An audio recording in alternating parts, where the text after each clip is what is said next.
This is again an image taken from Gray's Student Anatomy. After constrictor muscles, now we will deal with the intrinsic or the longitudinal muscles of pharynx. Okay, unlike the circular constrictor muscles, these circular muscles, which are constrictor muscles, longitudinal muscles are oriented longitudinally, that is vertically. So first of all, this is styloid process. We had read that this was stylohyoid ligament. This is middle constrictor, this is superior constrictor, this is inferior constrictor. Now as you can see from the styloid process, okay, there is one more muscle which is going vertically downwards and is inserting here. Okay, this is stylopharyngeus muscle originating from the styloid process and passing and reaching into the inner pharyngeal wall after passing through the superior and middle constrictor muscle. Okay, and other muscles. Now see, this is an important image, can be asked in exams. Now as you can see, first of all we will deal with the familiar structures which we already know. This is pterygomandibular raphe. So this is superior constrictor muscle. Okay, after that this is middle constrictor muscle, right? And this is inferior constrictor muscle. Now as you can see here, there is this is the superior constrictor, this is the base of skull. Between two, this is the auditory tube, especially the cartilaginous part of eustachian tube. Okay, and this is medially, this is tensor villi palatini muscle, and laterally there is levator villi palatini muscle.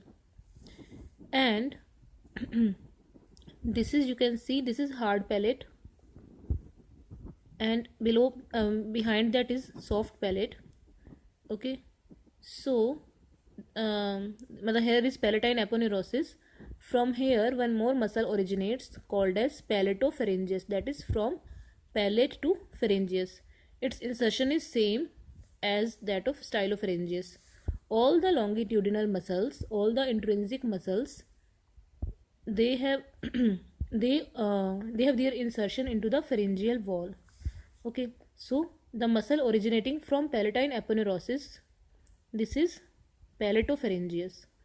The muscle originating from styloid process is stylopharyngeus. Okay, and this is pharyngotympanic tube or the eustachian tube.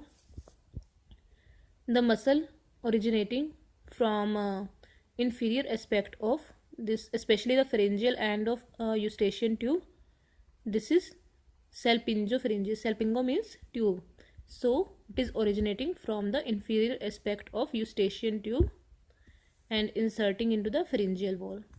So one is palatopharyngeus originating from palatine aponeurosis going to inner pharyngeal wall, stylopharyngeus from styloid process to pharyngeal wall, and third one is salpingopharyngeus from inferior aspect of eustachian tube to pharyngeal wall.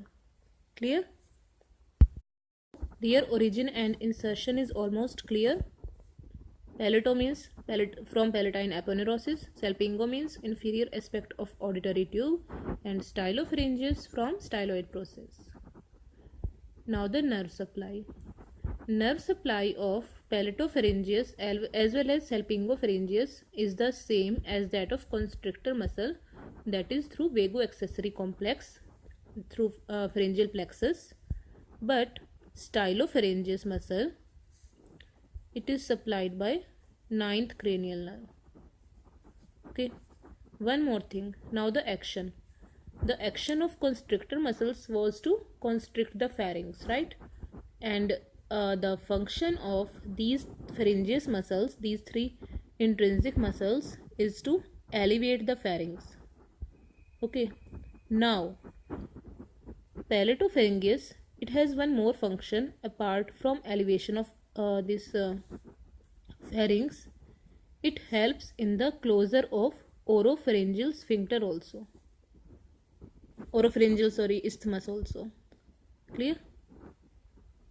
So this was about the muscles of pharynx, constrictor as well as pharyngeus muscle or the longitudinal muscles. Also, there is one more thing. This is the base of skull. This is superior constrictor muscle. Between the base of skull and this superior constrictor muscle, there is a fascia called as pharyngo-basilar fascia. Means between pharynx and basi-occiput.